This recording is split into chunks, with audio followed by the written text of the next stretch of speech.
नमस्कार, स्वागत है आपका। आप देख रहे हैं इंडिया टीवी। आपके साथ मैं हूं प्राची पाराशर। वक्त मुकाबला का हो गया है। आज मुकाबला में बात करेंगे वक्फ पर सुप्रीम कोर्ट के फैसले की। सवाल ये कि क्या वक्फ पर सुप्रीम कोर्ट का फैसला सरकार के लिए बड़ा झटका है या फिर सरकार के फैसले पर मुहर है। मुस्लिम पक्ष ने सुप्रीम कोर्ट में 12 सेक्शंस को चैलेंज किया था, मतलब 12 प्रावधानों पर मुस्लिम पक्ष को आपत्ति थी। सुप्रीम कोर्ट ने पूरी दलीलें सुनी, एक एक मसले को जांचा परखा, सटीकता से प्रावधानों को देखा। 12 में से 2 सेक्शंस पर रोक लगा दी, एक सेक्शन में संशोधन कर दिया। ओवरऑल देखेंगे तो 5 फैसले मुस्लिम पक्ष के हक में गए, लेकिन 7 सरकार के फेवर में गए। बावजूद इसके मुस्लिम संगठनों से लेकर विपक्षी दलों तक ने इसे अपनी बड़ी जीत करार दिया। एलानिया तौर पर इसे सरकार की हार बता दिया। जिस वक्फ कानून को पूरी तरह से खारिज किया जा रहा था, उस कानून में सिर्फ 5 सेक्शंस में चेंजेस को आखिर क्यों जीत दिखाया जा रहा है, सरकार के लिए झटका बताया जा रहा है और खुलकर क्रेडिट लूटने की होड़ मचाई जा रही है। आज इसी पर करेंगे मुकाबला। पहले एक रिपोर्ट। वक्फ कानून पर सुप्रीम फैसला आ गया है। सुप्रीम कोर्ट ने पूरे वक्फ कानून पर रोक लगाने से इनकार कर दिया। हालांकि कुछ धाराओं पर रोक जरूर लगाई गई है। सुप्रीम कोर्ट ने वक्फ करने के लिए 5 साल तक प्रैक्टिसिंग मुस्लिम जरूरी होने पर स्टे लगा दिया है। नामित अफसर को प्रॉपर्टी तय करने के अधिकार पर भी रोक लगाई है और साथ ही वक्फ बोर्ड में गैर मुस्लिमों के शामिल होने की संख्या को सीमित कर दिया है। ये तो पार्लियामेंट में हम लोग अपना पक्ष यही रख रहे थे कि वक्फ में हस्तक्षेप न करे सरकार। हमें उम्मीद है सुप्रीम कोर्ट और न्याय देगा और न्याय मिलेगा। बीजेपी की सरकार ये पूरी कोशिश करेगी कि वक्फ की प्रॉपर्टीज को बचाया ना जाए। बीजेपी की सरकार ये पूरी कोशिश करेगी कि वक्फ की इनकम में इजाफा ना हो। बीजेपी की सरकारें पूरा ये कोशिश करेगी कि जहां पर वक्फ की प्रॉपर्टीज पर एनक्रोचर्स है और उन पर केस नहीं डाला गया, वो लिमिटेशन एक्ट को अप्लाई करके उनको मालिक बना देगी। ऐसा इसलिए सोच रहे हैं क्योंकि कानून बनाया आपने इस तरह से। इलेक्शन नहीं होगा वक्फ बोर्ड का, पहले इलेक्शन होता था, अब इलेक्शन नहीं होगा, नॉमिनेट होगा। नॉमिनेट किसको करेंगे? दूल्हे भाइयों को करेंगे, पूरे बीजेपी के जितने दूल्हे भाई हैं, और उसमें आप अपने लोगों को लाके डालेंगे। कैसे आप उम्मीद करेंगे? ये अब तो इंटरिम ऑर्डर है, हमारा केस है, इस पूरे एक्ट का एक फाइनल डिसीजन ले। सुप्रीम कोर्ट के इस फैसले को लेकर विपक्ष गदगद है। इसे अपनी जीत बता रहा है और केंद्र सरकार के मुंह पर तमाचा बता रहा है।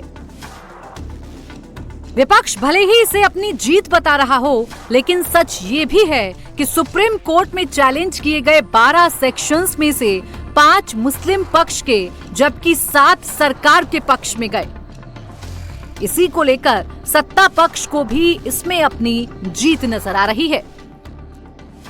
एक जो प्रैक्टिसिंग मुस्लिम का जो मामला है उसको हम लोग देखेंगे, रूल्स में भी क्या उसका रखना है, लेकिन जजमेंट को स्पिरिट और जो पूरा संपूर्ण ऑर्डर का भाव को मैं कहना चाहता हूँ कि हमारे लिए, देश के लिए बहुत अच्छा जजमेंट आया और डेमोक्रेटिक इंडिया के लिए, पार्लियामेंट्री डेमोक्रेसी के लिए ये जजमेंट बहुत अच्छा संकेत है। कुछ लोग सुप्रीम कोर्ट में बिना मतलब चैलेंज करता है, पार्लियामेंट का अथॉरिटी को चैलेंज नहीं कर सकता है, कोई प्रावधान को लेकर के जरूर चैलेंज कर सकता है, लेकिन सुप्रीम कोर्ट ने उसका भी अपना मोहर लगाया है।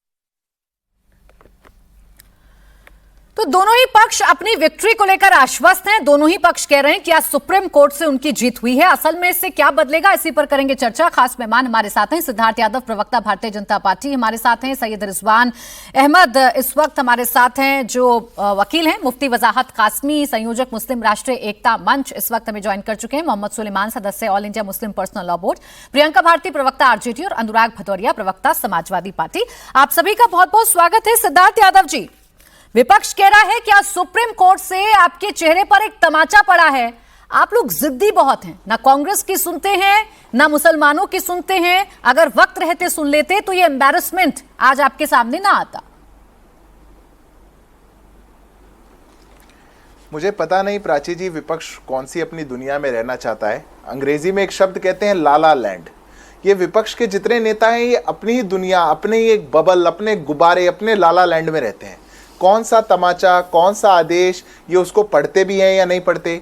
मैं आपको आज अधिकृत रूप से आपके चैनल पर कहता हूं कि जो देश के उच्चतम न्यायालय का आदेश आया है वो बिल्कुल स्वागत योग्य है और हम उसका स्वागत करते हैं। बहुत अच्छा आदेश आया है, ये पार्लियामेंट्री डेमोक्रेसी के लिए बहुत अच्छा एक आदेश है जो देश के उच्चतम न्यायालय ने कहा। ये लोग तो गए थे सुप्रीम कोर्ट में कि ये पूरा एक्ट गलत आया है, अनकॉन्स्टिट्यूशनल आया है, ये तो सरकार अपनी मनमानी कर रही है, सरकार दबाने की कोशिश कर रही है। सुप्रीम कोर्ट ने तो सब खारिज कर दिया। एक दो प्रावधानों को लेकर के सुप्रीम कोर्ट ने जरूर कहा कि जब तक पूरी सुनवाई इसकी नहीं हो जाती हम इसको तब तक के लिए स्टे करते हैं ताकि ऐसी स्थिति ना बने कि अगर पूरी सुनवाई होने के बाद हमें इसके खिलाफ या इसके विपरीत फैसला देना पड़े तो वो फैसला देने के लिए कुछ बचे ही ना। इस बात को आधार बनाकर सुप्रीम कोर्ट ने कहा कि हम इनका इंटरिम स्टे देते हैं। बाकी क्या एक कानून गैर कानूनी था? बिल्कुल नहीं। क्या यह अनकॉन्स्टिट्यूशनल था? बिल्कुल नहीं। क्या यह संविधान के विरोध में था? बिल्कुल नहीं। माइनॉरिटी के विरोध में था? बिल्कुल नहीं। और जो मुख्य बातें थी इस पूरे कानून को लाने की, जिसको लेकर के विस्तृत चर्चा देश की संसद में हुई, देश के चुने हुए सांसदों ने करी और देश के ऐसे विद्वानों ने करी, उनको तो सुप्रीम कोर्ट ने बिल्कुल ठीक ठहराया। नहीं तो सिद्धार्थ जी, उसी चर्चा के दौरान विपक्ष जो संशोधन दे रहा था, विपक्ष जो सलाह आपको दे रहा था, जो कांग्रेस कह रही थी, जो समाजवादी पार्टी कह रही थी, जो आरजेडी कह रही थी, जो मुस्लिम पक्ष कह रहा था, अगर आप लोग वो सुन लेते तो शायद आज 3 प्रावधानों में भी चेंज करने की जरूरत ना पड़ती। नहीं, ऐसे नहीं होता ना प्राची जी। उन्होंने तो बहुत सलाह दी थी। मैं तो फैक्ट पर बात कर सकता हूं। सुप्रीम कोर्ट ने जिन 3 प्रावधानों को स्टे करने की बात कही, मैंने तो बताया कि सुप्रीम कोर्ट ने उनको भी पूर्णतः गलत नहीं ठहराया, बल्कि यह कहा कि हम फाइनल आदेश तक इसको स्टे कर रहे हैं ताकि स्थिति ना बदले। पर विपक्ष तो कह रहा था कि आप वक्फ यूजर का साथ दीजिए। सुप्रीम कोर्ट ने मना कर दिया। कैसे देंगे साथ? विपक्ष तो कह रहा था कि आप सेक्शन 3C1 जो जुड़ा है वक्फ एक्ट में, जिसमें गवर्नमेंट लैंड को वक्फ डिक्लेयर किया जा सकता था, उस पर रोक लगाई गई है, आप उसको मत लगाइए। सुप्रीम कोर्ट ने तो नहीं कहा ऐसा। विपक्ष तो कह रहा था कि जो प्रोटेक्टेड मॉन्यूमेंट्स थे, SC/ST की जमीन थी, ट्राइबल की जमीन थी, उसको आप वक्फ डिक्लेयर जो करने पर रोक लगाई जा रही है सेक्शन 3D में और 3E में, उसको मत लगाइए। सुप्रीम कोर्ट ने तो नहीं कहा। सुप्रीम कोर्ट तो सरकार के साथ सुप्रीम कोर्ट ने कहा कि सेक्शन 3R जिसमें वक्फ करने के लिए 5 साल तक इस्लाम धर्म का पालन करना जरूरी है, यह बेमतलब था। सुप्रीम कोर्ट ने यह कहा कि किसी भी डीएम को या किसी भी उससे उच्च अधिकारी को यह निर्णय लेना कि वक्फ की संपत्ति सही है या नहीं, यह गलत था। सुप्रीम कोर्ट ने जो कहा वो ये कहा कि जो सदस्य आप शामिल कर रहे हैं, गैर मुस्लिम सदस्य आप शामिल कर रहे हैं, उसमें एक लिमिटेशन होनी चाहिए। तो ये 3 बड़ी जीत तो है ही ना। यही 3 बड़ी बातें कह रहा था मुस्लिम पक्ष, बार बार कह रहा था कि वक्फ की प्रॉपर्टी के लिए आप डीएम की नियुक्ति क्यों करना चाहते हैं? आप चोर दरवाजे से घुसना चाहते हैं। प्राची जी, मैं तो कहता हूं ये 3 बातों में सुप्रीम कोर्ट ने स्टे लगाई है। सरकार भी इसका संज्ञान लेगी, इसका विचार करेगी। जो 10 बातें 9 मेरे सामने, मैं पढ़ के सुना देता हूं आपको, जिस पर विपक्ष हल्ला मचाए हुए था और अनकॉन्स्टिट्यूशनल कह रहा था, सुप्रीम कोर्ट ने उसको गलत नहीं ठहराया। ये लोग माफी मांगेंगे? क्या ये लोग कहेंगे कि ये देश में अवैध कब्जा करवाने के साथी बनना चाह रहे थे? इस देश के अंदर जो वक्फ के नाम पर गरीबों की, पिछड़ों की, गरीब मुसलमानों की जमीन लूटी जा रही थी, उसके सारथी बने बैठे थे, उस पर माफी मांगेंगे? आप जो पूछ रहे हैं उस पर तो कोई बात नहीं होगी। ठीक है, उसका जवाब छोटे प्रावधानों पर सुप्रीम कोर्ट ने कहा। मैं लेती हूँ, आप जो कह रहे हैं उसका जवाब मैं ले लेती हूँ। अनुराग भदौरिया जी, ऐसे तो नहीं कि जीत मिलने से पहले ही आप लोगों ने जीत की मिठाई बांट दी या जीत का ढिंडोरा पीट दिया? देखिए, ये बात तो आपको मान के चलनी पड़ेगी कि भारतीय जनता पार्टी पूरी कोशिश करती है समाज के अंदर में किसी तरह से एक ऐसी राजनीति चलती रहे जो उनको सूट करती हो। आप देखिए इसमें कैसी बातें कर रही हैं। कोई कह रहा है कि हिंदू पक्ष की जीत हो गई। अरे भैया, ना हिंदू पक्ष ना मुस्लिम पक्ष, ये एक समुदाय के लोग अपनी वक्फ बोर्ड की बात कर रहे थे, कोर्ट में गए, कोर्ट में हम लोग भी कह रहे थे कि इनको न्याय मिलना चाहिए, उनके न्याय की बात हो रही है, इसमें हिंदू मुस्लिम की बात नहीं हो रही है। हमने टीवी पे कई दिन, मैंने सुबह से देख रहा हूं कि हिंदू पक्ष मुस्लिम पक्ष, हिंदू मुस्लिम पक्ष की बात नहीं है। एक समुदाय जिसके साथ अन्याय हो रहा था, उनके वक्फ बोर्ड पे जमीन कब्जा करने की एक नियत है भारतीय जनता पार्टी की, कैसे हम उनकी जमीन पे कब्जा करें, जो देखने को मिल रहा है। जो सुप्रीम कोर्ट का माननीय सर्वोच्च न्यायालय का आदेश आया कि आपका जो कलेक्टर है, पहले इन्होंने कलेक्टर को पावर दे दी थी कि वो इनको किसकी वक्फ जमीन किसकी होगी उसको डिसीजन ले सकता है। अब वो कानूनी प्रक्रिया के थ्रू होगी, सबसे अच्छी बात। दूसरी बात, इन्होंने बोला कि उसका जो सीईओ होगा, जो अध्यक्ष होगा, वो मुस्लिम होगा। ठीक है, उनका अपना बोर्ड है, उनकी अपनी संपत्ति है, वो लोग वक्फ करते हैं, वो अपने हिसाब से इसको चलाएं। तीसरी बात जो उसमें कहेगी, सबसे बड़ी बात है कि इन्होंने कहा कि नॉन मुस्लिम भी उस बोर्ड के अंदर में रहेंगे, वक्फ बोर्ड के अंदर में रहेंगे, तो उन्होंने भी सीमित कर दिया 3 से 4 से ज्यादा नहीं रह सकते। अब सवाल उठता है कि जब सर्वोच्च न्यायालय ने आपको तमाचा मारा, इसलिए तमाचा मारा कि आप ऐसा कानून क्यों बनाते हो जिससे समाज के अंदर में एक ऐसा माहौल पैदा हो जिससे आपस में एक ऐसी भाषा का जन्म हो जिससे लगता है कि हम एक दूसरे के धर्म के प्रति या उनके प्रति एक ऐसा माहौल बनाने की कोशिश क्यों करते हैं? भाई उनकी जमीन है, वो अपने वक्त को देते हैं, उसमें सिर्फ इतना हो सकता है कि एक मॉनिटर हो सकता है कि भाई एक सरकार है, सरकार देख सकती है कि कहीं किसी चीज का मिसयूज ना हो। मिसयूज होना अलग चीज होती है, लेकिन उस जमीन पे नजर डालना अलग चीज है। मेरे को छोटा सा जवाब देने दीजिएगा कि हर जगह लेकिन अनुराग भदौरिया जी, आप लोग तो इस संशोधन को ही मानने को तैयार नहीं थे ना। अभी 12 सेक्शंस पर आपत्ति लगाई गई, 7 सरकार के पक्ष में गए हैं, 5 सेक्शंस हैं जो मुस्लिम पक्ष में गए हैं। तो यानी कानून तो ठीक है, सुप्रीम कोर्ट ने इस कानून पर रोक लगाने के लिए मना नहीं किया है अनुराग भदौरिया जी। तो आप मान गए ना कि ये भारतीय जनता पार्टी कैसी राजनीति को जन्म देती है। इस सर्वोच्च न्यायालय में जाने की जरूरत क्यों पड़ी? ऐसा कानून लाने की जरूरत क्यों पड़ी? भाई आप क्यों कानून ऐसा लाते हो जिसमें चर्चा हो, उसमें कोर्ट में जाना पड़े? भाई सरकार की जिम्मेदारी होती है कि आप हमेशा समाज के अंदर ऐसा काम करो जिससे आपस में सबका सबके जो धर्म। अच्छा, इसको सिंप्लीफाई करते हैं अनुराग भदौरिया जी। 3 प्रमुख मांगे जिनका जिक्र आपने किया कि 3 प्रमुख मांगे अगर पहले ही सरकार मान लेती तो कोर्ट में जाने की जरूरत ना पड़ती। अब जब कोर्ट ने अंतरिम आदेश दे दिया है और इन पर रोक लगा दी है, तो क्या अनुराग भदौरिया जी अब आप स्वागत करेंगे इस कानून का? आप साथ में खड़े हैं, आप कहेंगे कि जो वक्फ संशोधन कानून है ये बिल्कुल ठीक है? देखिए, सर्वोच्च न्यायालय ने जो संशोधन किया है उसका हम सब लोग सम्मान करते हैं, और अभी अंतरिम आदेश है, आदेश और इसका फाइनल आने तक इंतजार कीजिए। इसके मतलब जो सरकार ने कानून बनाया था वो गलत था। सरकार के मुंह पे तमाचा है कि नहीं है? एक बार भी सुप्रीम कोर्ट ने नहीं कहा अनुराग भदौरिया जी, यही आधी अधूरी जानकारी है, यही आधी अधूरी जानकारी। एक बार भी सुप्रीम कोर्ट ने ये नहीं कहा, एक बार भी सुप्रीम कोर्ट ने ये नहीं कहा कि ये जो कानून है ये सरासर गलत है।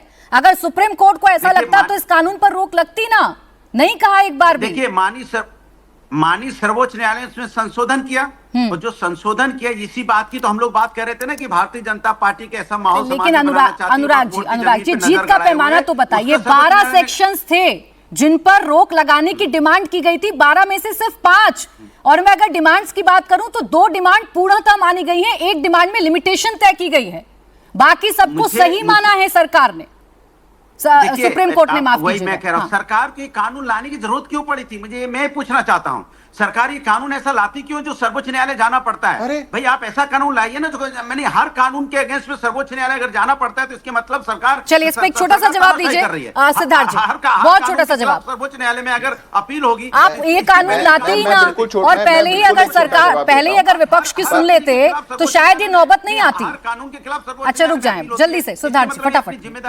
रुक जाइए। अनुराग जी थोड़ा सा ब्रेक। हाँ बोलिए, ये किसी भी वर्ग, बोले। प्राची जी, मैं आपके मंच को झूठ और प्रपंच का मंच नहीं बनने देना चाहता जहां से झूठ को प्रोपोगेट किया जाए। मैं सुप्रीम कोर्ट में उपस्थित था जब ये ऑर्डर प्रोनाउंस किया जा रहा था। मैं पेशे से वकील हूं। जो बातें अनुराग जी कह रहे हैं पूर्णतः झूठ है। जिस सीईओ को लेकर के कहा, मैं वर्बैटिम देश के सीजीआई को कोट कर सकता हूं। उन्होंने कहा कि जब कानून में लिखा है कि एज फार एज पॉसिबल इसमें मुस्लिम व्यक्ति रहे, ये कानून के इंटेंट को दिखाता है कि ये कितना इंक्लूसिव है। ये तो देश की कोर्ट कह रही है। टीवी पे बैठे प्रवक्ता महोदय बिल्कुल उल्टा झूठ बोलेंगे। वो कह रहे हैं आप ऐसा कानून क्यों लाए कि हर बार किसी को जाना पड़ता है। सुप्रीम कोर्ट ने इसका बिल्कुल उल्टा कहा। उन्होंने कहा कि सरकार अगर कोई कानून बना रही है तो यह माना जाता है कि उसकी कॉन्स्टिट्यूशनैलिटी ठीक है। ये जो लोग बार बार किसी भी कानून के खिलाफ उठकर सुप्रीम कोर्ट में चले जाते हैं, उनके मुंह पर तमाचा है। ये 99 सीटों पर जीत बनाने वाले, इनका जीत का पैमाना इतना नीचे कैसे हो गया कि सुप्रीम कोर्ट आईना दिखा दे, सुप्रीम कोर्ट आपको गलत ठहरा दे, उसके बाद भी हिमाकत देखिए कि टीवी पे बैठ करके कह रहे हैं जीत हो गई। सुप्रीम कोर्ट में कौन सी जीत हुई? सुप्रीम सरकारी जमीन को वक्फ नहीं बना सकते, अपने 3 जो संशोधन किए हैं उसमें यह भी बता दिया कि कहीं ना कहीं आप भी गलत थे, और बार बार विपक्ष आपको आईना दिखा रहा था। वो बात अलग है कि उस आईने में आप अपनी सूरत देखना पसंद नहीं कर रहे थे। आज सुप्रीम कोर्ट ने कहा तो अब आप मानेंगे ही। मुफ्ती वजाहत की बात है, 6 लोग रहेंगे या 4 लोग रहेंगे, ये तमाचा है, पर सरकारी जमीन सर वक्त 5 नहीं करी जा साल सकती, ये तमाचा नहीं है। नहीं, जो आपने शर्तें लगाई थी, कि कलेक्टर देखरेख करेगा, उस शर्त पर भी रोक लगा दी गई है। उस शर्त पर भी रोक लगा दी गई है। इसी का तो विरोध बार बार किया जा रहा था विपक्ष की तरफ से और पूरे मुस्लिम पक्ष की तरफ से। अब मैं मुफ्ती वजाहत कासमी जी आपसे समझना चाह रही हूँ, आप मुझे बताइए, इसे मैं मुस्लिम पक्ष के लिए राहत के तौर पर देखूं, सरकार के लिए झटके के तौर पर देखूं, इसे किसकी जीत मानूं?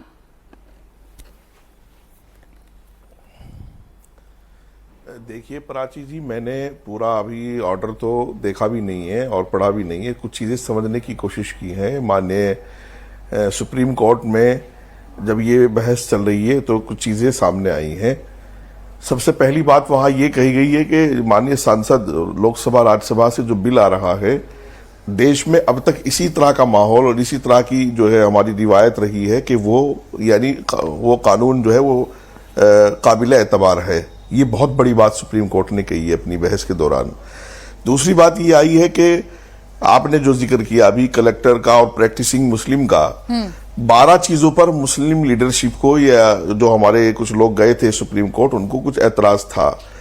कुछ चीजें तो उसमें से क्लियर हो गई हैं, तकरीबन पूरे देश को ये समझ आ गई है कि वो कानून जो है वो बहुत अच्छा कानून सरकार लाई थी, वो लागू हो जाना चाहिए था। 2-3 चीजों पर अंतरिम तरीके, यानी जब तक सुनवाई हो, जब तक चीजें समझ में आए, जब तक दोनों तरफ से तर्क दलीलें हों, जब तक के लिए 2-3 चीजों पर रोक लगाई गई है। मेरा ख्याल हम इसको किसी की जीत किसी की हार के तौर पर नहीं देखेंगे। वक्फ मुसलमान कम्युनिटी से जुड़ा हुआ एक ऐसा मुद्दा है जो मुसलमानों के लिए एक बड़ी चीज है। मुसलमानों के बाप दादा की वक्फ की हुई चीजें हैं, वो मुसलमानों को कहीं से कहीं तक उनकी तरक्की के लिए बड़ा एक वो ये समझ लीजिएगा कि बड़ा एहसास और इकराम है उनके लिए वो। अगर हम वक्फ की सारी प्रॉपर्टीज का अच्छे तरीके से इस्तेमाल करेंगे और सरकार यही चाह रही है, तो मैं समझता हूं कि ये मुसलमानों के लिए बड़ा कदम था। आज मुसलमान इसको हार जीत के तौर पर क्यों देख रहा है, मैं नहीं समझ सकूंगा इस बात को, लेकिन मैं इस बात को जरूर समझूंगा कि जो ये कह रहे थे, खास तौर से मैंने चूंकि वक्फ के पूरे मामले को मैंने बहुत करीब से समझा और देखा है, जो मुसलमानों की सबसे बड़ी आपत्ति थी ना प्राची जी, वो आज घूम गई है बात। यानी वक्फ बाई यूजर पर सबसे बड़ी आपत्ति थी। वक्फ बाई यूजर को लेकर के सुप्रीम कोर्ट ने संतुष्टि जताई है, कोई बात ही नहीं कही है। और वक्फ बाई यूजर को लेकर सबसे ज्यादा इस मुल्क में शोर हुआ था कि मस्जिद दबा ली जाएगी, कब्रिस्तान दबाए जाएंगे, मदरसे दबाए जाएंगे। 2-3 मोटा मोटी बात है, जैसा कि कलेक्टर को पावर देने की बात है, या प्रैक्टिसिंग मुस्लिम की बात है, या हमारे जो नॉन मुस्लिम लोग हैं उनको सीमित। सरकार ने भी कभी ये नहीं कहा था कि हम पूरी कमेटी नॉन मुस्लिमों की बनाएंगे, वहां भी सदस्य सीमित ही होने थे। और 1-2 चीजों पर सुप्रीम कोर्ट में सुनवाई होगी, तो यह हार जीत की बात नहीं। मैं समझता हूं कि सरकार ने अच्छा कदम मुसलमानों के लिए उठाया था। मैं शुक्रगुजार सरकार का भी हूं और माननीय सुप्रीम कोर्ट का भी हूं कि उसने पूरे कानून को काबिल एतबार बता करके लागू करने की कोशिश की है। 2-3 चीजों पर कंफ्यूजन है, उन पर दोनों तरफ से बातचीत चल रही है। मुझे लगता है कि जल्दी माननीय सुप्रीम कोर्ट का फैसला उस पर आएगा, और हम वो लोग हैं प्राची जी कि हम सरकार के फैसले का भी स्वागत करेंगे और माननीय सुप्रीम कोर्ट के फैसले का भी स्वागत करेंगे। किसी की हार किसी की जीत नहीं बताएंगे, ये देश के हक में है, राष्ट्र के हित में है। ठीक है, जहां कोर्ट को लगा कि यहां पर रोक की जरूरत है, वहां रोक लगा दी गई। अब मोहम्मद सुलेमान जी, जो मैं फैसला देख रही हूं, जो जजमेंट की कॉपी 128 पेज की हम लोगों के पास है, उसमें 2 आपकी मांगे हैं जिन पर पूरी तरीके से रोक लगा दी गई है।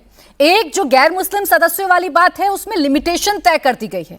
यानी सुप्रीम कोर्ट के अंदर जब ये कानून चैलेंज हुआ तो सुप्रीम कोर्ट ने तो ये बिल्कुल नहीं कहा कि ये कानून गलत है। इस कानून को तो सुप्रीम कोर्ट भी ठीक ही कह रहा है ना, फिर किस बात पर आपत्ति है? देखिए, जो बुनियादी आपत्ति थी वो भारत के संवैधानिक व्यवस्था पर कुठाराघात की आपत्ति थी कि भारत के एक बहुत बड़ा समूह मुस्लिम्स जो अपने माँ बाप बुजुर्गों की जमीन अल्लाह की रजा के लिए जरूरतमंदों के लिए वक्फ करता है, उसका मैनेजमेंट भी भारत के अनुच्छेद 26 के तहत वो करने का अधिकार, ये संवैधानिक अधिकार था, किसी की चैरिटी किसी के दान पर नहीं मिला था। इस मौलिक अधिकार को छीनने की भाजपा ने कोशिश की, क्योंकि इनकी तो रणनीति पूरी, इनकी स्ट्रेटजी ही पूरी हिंदू मुस्लिम पर होती है। तो जब हम अपनी जमीन वक्फ कर रहे हैं तो उसका प्रबंधन का अधिकार भी हमें अनुच्छेद 26 में, और अनुच्छेद 25 में है कि हम धार्मिक आजादी के तहत अपनी जमीन दे सकते हैं और गैर मुस्लिम भी दे सकते हैं। आप ये कहेंगे 5 साल तक हम देखेंगे कि ये मुस्लिम प्रैक्टिसिंग मुस्लिम है कि नहीं, मोदी जी तय करेंगे, अमित शाह जी तय करेंगे, मामून भागवत जी तय करेंगे। ये मुस्लिम प्रैक्टिसिंग है या मुस्लिम नॉन प्रैक्टिसिंग है। अरे कोई देश का नागरिक अगर मुस्लिम समुदाय के बच्चों के लिए, अनाथों के लिए जमीन वक्फ करना चाहता है तो उसमें आप हिंदू मुस्लिम करेंगे? ये एक मौलिक भारतीय संविधान की रूह पर हमला था और इसको हमने इसीलिए संवैधानिक चैलेंज के तौर पर लिया।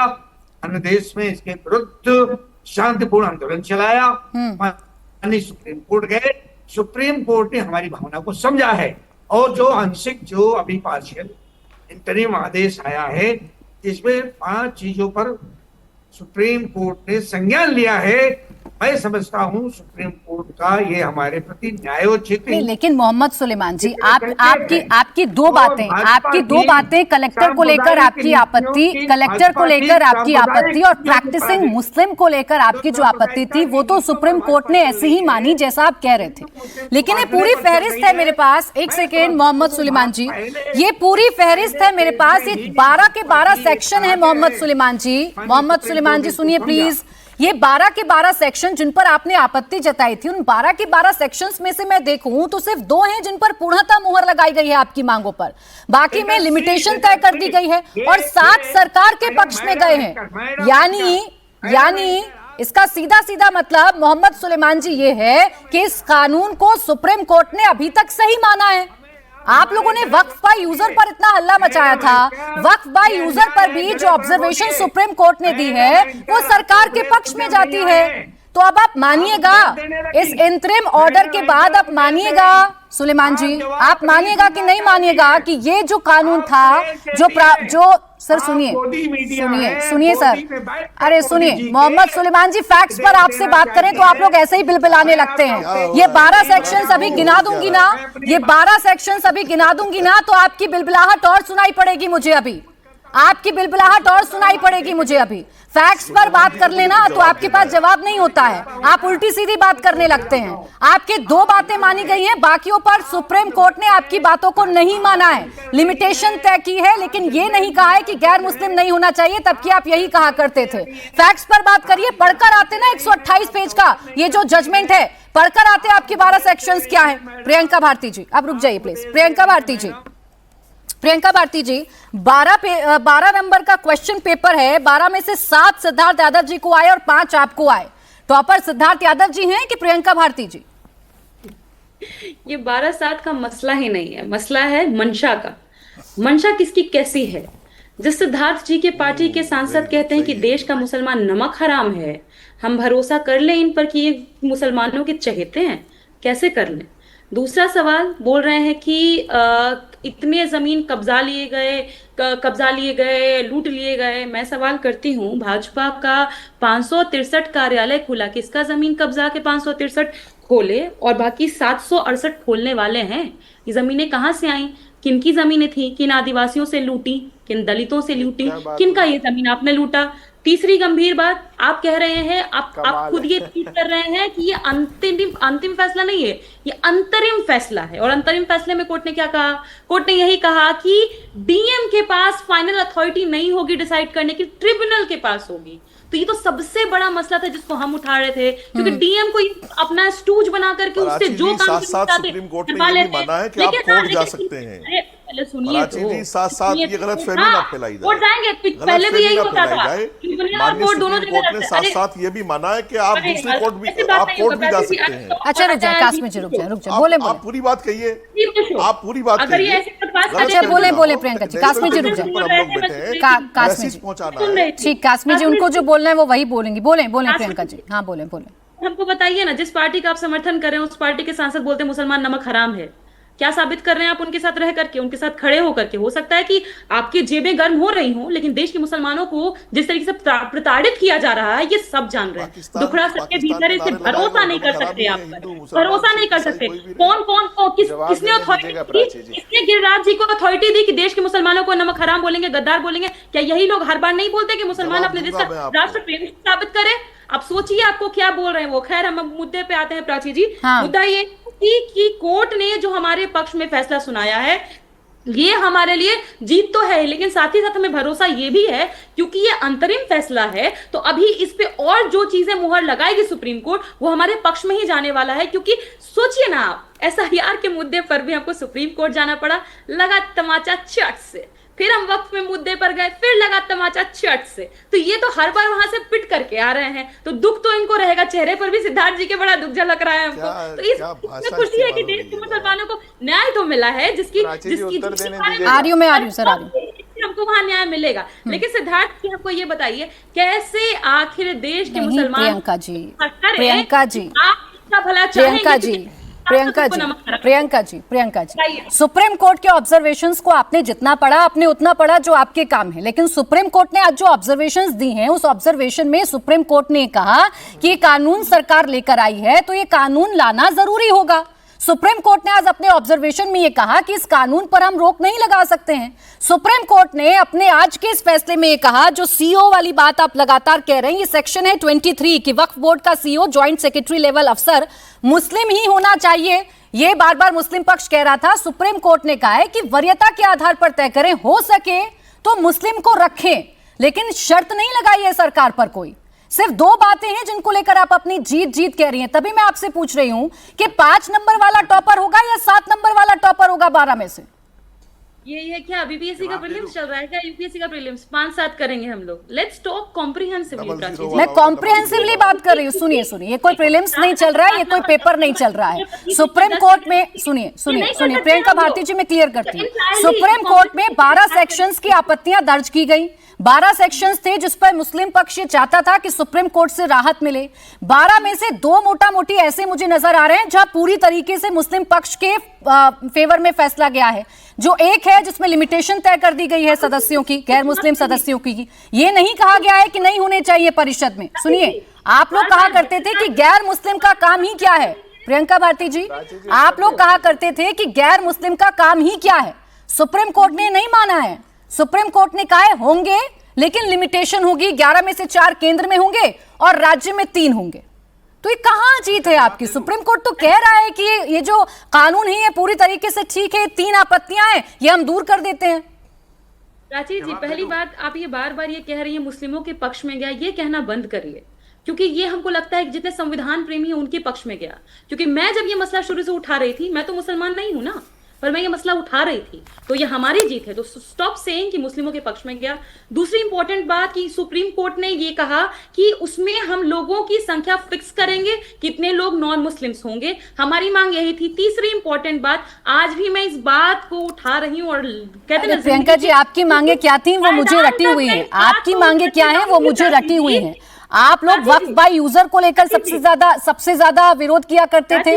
आप लोग ये कहा करते थे कि किसी के धार्मिक कार्य में, किसी के मजहबी कार्य में किसी भी गैर मुसलमान की जरूरत क्या है। आप लोगों ने तमाम मंदिरों के एग्जाम्पल दिए थे। लेकिन आज सुप्रीम कोर्ट से झटका लग गया।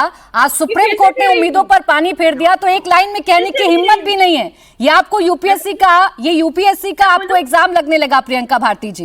12 सेक्शंस में से 5 पर आपकी बात मान ली गई, 7 में सरकार की बात मानी गई। तो सरकार विजयी है या आप? मैं बोलूं? हाँ बोले। ठीक है, आपको पता है, आपने एकदम ठीक बोला, मुझे रिमाइंड कराया। मैं इस बारे में बात भी करना चाह रही थी। मंदिर, काशी विश्वनाथ मंदिर, सैलरी इंक्रीज 200%, 30,000 से 90,000 बढ़ गया। कितने लोगों की भागीदारी है वहां? अगर दलित पिछड़े वहां भी होते तो हमको भी तो फायदा होता। अब आप गोल पोस्ट शिफ्ट करती है ना प्रियंका भारती जी। ये आपकी बड़ी खूबसूरती है। ये बड़ी आपकी खूबसूरती है कि जब आपको आपके मुद्दे में पकड़ लिया जाता है या लगता है कि अब आप यहाँ घिर गई, आपके पास जवाब नहीं है, तो आप करती हैं गोल पोस्ट चेंज। आप करती हैं गोल पोस्ट चेंज। यहाँ बात में वक्फ संशोधन बिल की कर रही हूँ, यहाँ बात में वक्फ संशोधन कानून की कर रही हूँ, मैं यहाँ बात आपकी मांगों को कर रही हूँ। तो इधर उधर की बात अभी मत कीजिए ना। 12 में से 5 आपके पक्ष में गए, 7 सरकार के पक्ष में गए। ये बताइए टॉपर कौन है? रुक जाए सिद्धार्थ यादव जी, हम कब्जे की बात की है। सिद्धार्थ यादव जी जवाब दीजिए। आर्य अनुराग जी फिर आपके पास। सिद्धार्थ जी जवाब दीजिए। प्रियंका भारती जी, मंशा पर शक है, इसीलिए कोर्ट ने अभी अंतरिम आदेश है ना, 5 तो मानी है, खुशी की वजह है, इसलिए देखिए मुस्कुराहट है प्रियंका जी के चेहरे पर। देखिए, मुझे लगता है कि प्राची जी, आपका जो दर्शकों का समय है वो कुछ उपयोगी होना चाहिए। कुतर्क करके उनके समय को व्यर्थ करना ये थोड़ा ठीक नहीं है। मैं प्रियंका जी बड़ी विद्वान प्रवक्ता हैं, परंतु बात क्या कर रही थी मुझे समझ नहीं आया। जो लोग लैंड फॉर जॉब स्कैम करते हों वो कैसे वक्फ के नाम पर लूटी हुई संपत्ति और गरीब मुसलमानों की लूटी हुई संपत्ति के लिए हमदर्दी रख सकते हैं। बिल्कुल स्वागत योग्य है आज का फैसला। सुप्रीम कोर्ट के फैसले का सरकार भी स्वागत कर रही है, देश का सामान्य मुसलमान भी स्वागत कर रहा है, देश के पिछड़े वर्ग का व्यक्ति भी मुसलमान स्वागत कर रहा है, देश का ट्राइबल भी स्वागत कर रहा है, SC ST भी स्वागत कर रहा है। क्योंकि यहीं के तो कुछ कोकस के लोगों के साथ मिलकर के जमीन को कब्जाया जाता था, जमीन को लूट लिया जाता था और जमीन को लूट करके कुछ लोगों को दे दिया जाता था जिनसे वोट के बाद में सौदे किए जाते थे। ये इनकी समस्या थी। पर मैं प्राची जी आपके दर्शकों को एक बात बताना चाहता हूं, ये कितना एक्सपोज्ड है इनको देखिए। कल तक मुख्य मुद्दा कुछ और था, आज मुख्य मुद्दा कुछ और हो गया। कल तक मुख्य मुद्दा था कि कैसे वक्फ बाय यूजर को आपने गलत बता दिया, वक्फ बाय यूजर तो गलत हो ही नहीं सकता। आपने कैसे कह दिया कि ASI की प्रॉपर्टी को वक्फ नहीं किया जा सकता, आपने कैसे कह दिया सरकारी जमीन को वक्फ नहीं किया जा सकता, ये तो हम तो संसद को भी वक्फ बना देंगे, हम तो इंडिया गेट को भी वक्फ बना देंगे, हमको तो जो अच्छा लगेगा हम वक्फ बना देंगे। उन सब चीजों को सुप्रीम कोर्ट ने खारिज कर दिया, A to Z चीजों को। ये जितने लोग इतने सालों से लेकर के और जब से वक्फ की चर्चा चल रही थी जनता के सामने झूठ परोस रहे थे, सारी बातों को सुप्रीम कोर्ट ने खारिज किया। ये आपके दर्शकों को पता होना चाहिए। और जब उसके बाद ये आपके शो पर बैठ रहे हैं तब ये बातों को घुमाने का काम करेंगे। अब मैं बस 10 सेकंड ले रहा हूं। सुप्रीम कोर्ट ने क्या कहा? सुप्रीम कोर्ट ने सेक्शन 3R कि वक्फ को प्रॉपर्टी ओनर ही डिक्लेयर कर सकता है, इस बात पे मोहर लगाई है। 3R1 वक्फ बाय यूजर, उन्होंने कहा कि हाँ इसका मिसयूज हो रहा था। 3C1 सरकारी संपत्ति को वक्फ डिक्लेयर नहीं किया जा सकता। 10 सेकंड ले रहा हूं प्राची जी, 10 सेकंड, 10 से ऊपर नहीं लूंगा। Section 3D 3E protected monuments को वक्फ नहीं बताया जा सकता। 36(1)(36)(1)(a) वक्फ को रजिस्टर करना पड़ेगा। सिद्धार्थ जी, आपको वक्फ को रजिस्टर 12 करवाना सेक्शंस की पड़ेगा। पूरी लिस्ट, ये पूरी लिस्ट हम लगातार दर्शकों को बता रहे हैं। यहाँ प्रियंका जी भी जानते हैं, अनुराग जी भी और कासमी जी भी जानते हैं। मैं सिर्फ इतना आपसे जान रही हूँ कि कौन सी जिद है आप लोगों के अंदर कि जब विपक्ष सलाह देगा, जब विपक्ष आपको कहेगा कि ये चीज सही नहीं है, इसको ठीक कर लीजिए। भाई विपक्ष की जिम्मेदारी भी है ना इस डेमोक्रेसी में। आप वो बात नहीं मानिएगा, फिर कोर्ट में जाएगा, कोर्ट में जाकर ये तमाम सुनवाई चलेगी, तब जाकर आप मानेंगे कि हाँ चलिए हम मान लेते हैं कोर्ट का फैसला है। भदौरिया जी की पार्टी, प्रियंका भारती जी की पार्टी, कांग्रेस पार्टी आपको कह रही थी ना कलेक्टर को अधिकार मत दीजिए, गैर मुस्लिम अगर हैं तो उसकी संख्या तय कीजिए, आप ये मत तय कीजिए कि कितना कौन प्रैक्टिसिंग मुस्लिम दे सकता है वक्फ की जमीन। नहीं सुना ना आपने? देखिए मैं प्राची जी मैं आपकी इस बात से असहमत हूं। ये देश की लोकतांत्रिक प्रणाली से निकला हुआ कानून है और जो पूरी लोकतांत्रिक प्रणाली है उसका पालन इस कानून को बनाने में किया गया। ये पहले जॉइंट पार्लियामेंट्री कमेटी में गया, फिर संसद में आया, लोकसभा में आया, लेकिन उस लोकतांत्रिक प्रणाली का अहम हिस्सा विपक्ष भी है और विपक्ष की आवाज भी है। सिद्धार्थ जी मुझे 20 सेकंड बोलने दीजिए। जितने जरूरी आप हैं उतनी जरूरी अनुराग भदौरिया और प्रियंका भारती गया था।